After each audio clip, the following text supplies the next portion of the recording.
I wanted to show you the 4 coolest things that I thought I got in the store today. We did buy a lot of things. First thing you can see is this morning, they call it a morning glory. It's from an Edison phonograph. And when you didn't have speakers, you had to have this big horn to project the sound. They were often painted like flowers. That's where you get the morning glory. You can see some of the original paint there, the red and the white and the yellow, and also probably some cobwebs from the Edison era. Everything seems to be in good shape here. It is a little rusty on the outside, probably been sitting in a basement or a garage. Now, where you can see there, it's also called the Tea and Tray Company.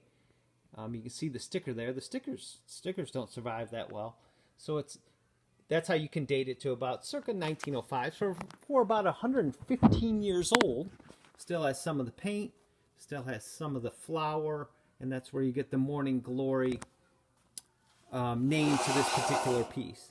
Another thing came in. I always ask for video games, and I just wanted to show you one video game that came in.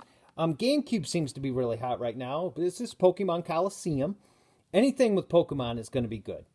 It's just going to be good. Now what you can do with these is, you can see there's different stickers on it. This sticker seems to be on the spine here, so that takes a little bit away from it. But there's no manual. The manual's going to help you. The disc is here, and it's in the original GameCube box. Now, when you have a box that seems to be a little bit beat up and not as nice as you'd like it to be, you can of course change those. You can see some of the sticker residue on there. Some good Goo Gone will help with that. Clean those right up. As long as everything's okay inside, you should look up the price on this, because Pokemon Coliseum, anything with Pokemon on it, especially GameCube, because GameCube you can play both on the GameCube and also on the Wii if you have a GameCube controller. I did get some other games in, but this is one of the ones that I thought was one of the coolest that we got in today, because we always buy video games. Now, another thing you always want to ask for is military items. Military items will always sell. Now, this particular item is a bayonet from 1942. It still has its sheath, which is going to help. Measures about 14 inches long. Now, how you can date these, this one's easy to date because it says it right there. UHF, US, it's got the bomb on it. You can see 1942. It's still in pretty good shape for being as old as it is. Now, these particular bayonets, what you're going to want to look for in your bayonets is that everything is good on everything seems to be pretty well preserved here. This is the longer bayonet. There's still some bluing left on there. Also, there's a lock here. If you can see the lock. There's a lock right there. So these would lock in place if you were carrying it around. I'm trying to do it with one hand, so that's not always the easiest. But you can see you put this is where you detach your rifle, usually a Garand. Now, these particular things can sell from anywhere from $100 to $200, depending on condition, depending on how many bidders are out there wanting it. I just thought this was a very cool piece. Anything military is what you want to ask for. Military, especially weapons. This seems to be in well-preserved condition. It's a nice, long bayonet. And that's things that you want to ask for. There's always military collectors. I personally have a military guy who I call, and it's always good to deal with dealers. Some people don't like to deal with dealers because they think that, oh, well, they're going to make money on it. So who cares? As long as you're making money on something, take that money and invest in something else to buy something else. My military guy, he doesn't live too far away.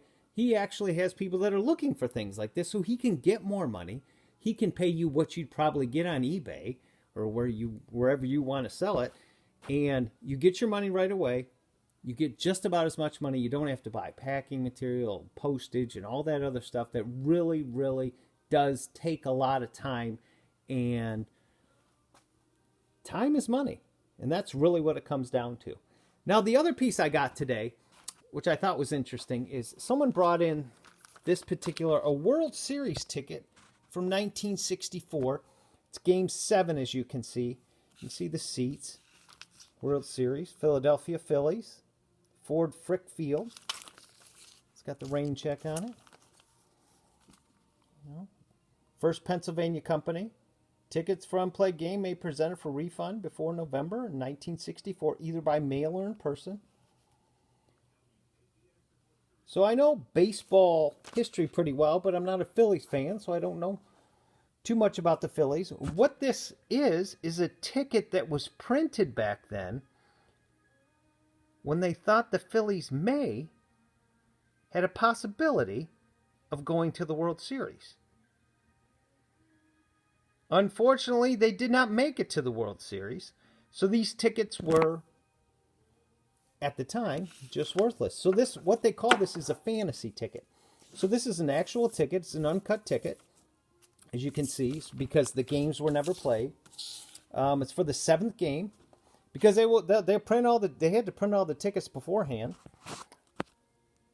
The Yankees actually won this World Series. Mickey Mantle hit a home run in Game 7 to win that particular World Series.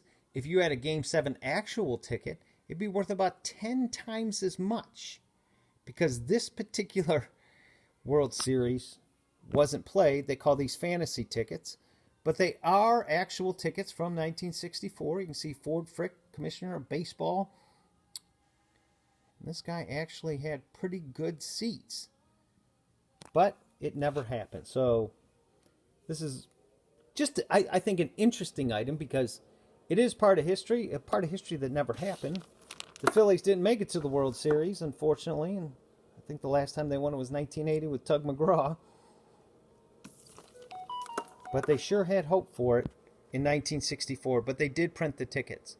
So these are the kind of things that we look for. These are the kind of things we ask for. And when you're going out and you're picking and you're trying to find things, try to find someone who you trust. You have to trust them.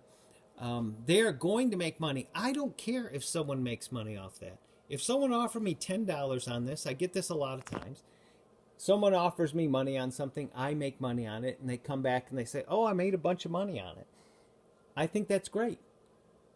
I was able to make money. They're able to make money. Someone's happy with what they got. A great example is the military items.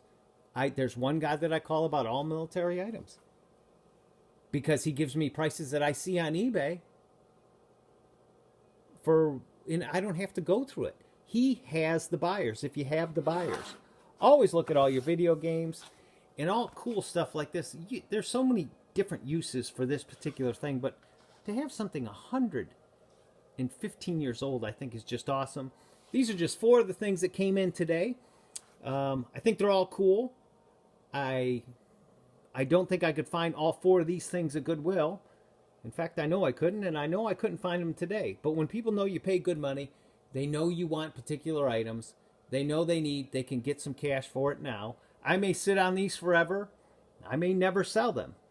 I guarantee I'll sell these 2 pretty quick. This one is, you'll have to find a Phillies fan, but I just think it's a neat piece of history. If you don't mind, go ahead and subscribe to the channel.